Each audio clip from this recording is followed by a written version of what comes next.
భారత్ ద్విచక్ర వాహన రంగంలో బజాజ్ ఆటో మరో అరుదైన మైలురాయిని అందుకుంది. ఒకప్పుడు భారత రోడ్లపై పెట్రోల్ స్కూటర్లతో తనదైన ముద్ర వేసిన చేతక్ ఇప్పుడు ఎలక్ట్రిక్ మొబిలిటీ విభాగంలోనూ అదే స్థాయి విజయాన్ని కొనసాగిస్తోంది. బజాజ్ చేతక్ ఎలక్ట్రిక్ స్కూటర్ 8 లక్షల యూనిట్ల అమ్మకాల మార్కును దాటడం కంపెనీకి మాత్రమే కాకుండా దేశంలో ఎలక్ట్రిక్ వాహనాల స్వీకరణ వేగంగా పెరుగుతోందనడానికి కూడా నిదర్శనంగా చెప్పవచ్చు. సుమారు 6.5 సంవత్సరాల క్రితం భారత మార్కెట్లో అడుగుపెట్టిన బజాజ్ చేతక్ ప్రారంభంలో పరిమిత నగరాల్లో మాత్రమే అందుబాటులో ఉండేది.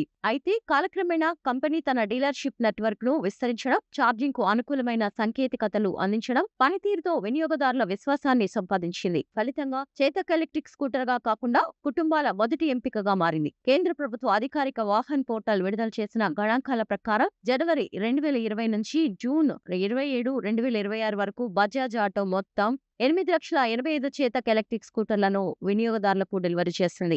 ఈ సంఖ్య భారత ఎలక్ట్రిక్ టూ వీలర్ పరిశ్రమలో బజాజ్ సాధించిన వేగవంతమైన వృద్ధిని స్పష్టంగా చూపిస్తోంది. ఎలక్ట్రిక్ స్కూటర్లకు పెరుగుతున్న డిమాండ్ ను సమర్థంగా అందిపుచ్చుకుంటూ కంపెనీ తన మార్కెట్ వాటాను కూడా గణనీయంగా పెంచుకుంది. ఈ విజయంతో బజాజ్ ఆటో భారతదేశంలో 8 లక్షలకు పైగా ఎలక్ట్రిక్ స్కూటర్లను విక్రయించి మూడవ ప్రధాన బ్రాండ్గా నిలిచింది. ఇప్పటికే మార్కెట్లో గట్టి పోటీ నెలకొన్నప్పటికీ చేతక్ తన ప్రత్యేకతను నిలబెట్టుకోవడంలో విజయవంతమైంది.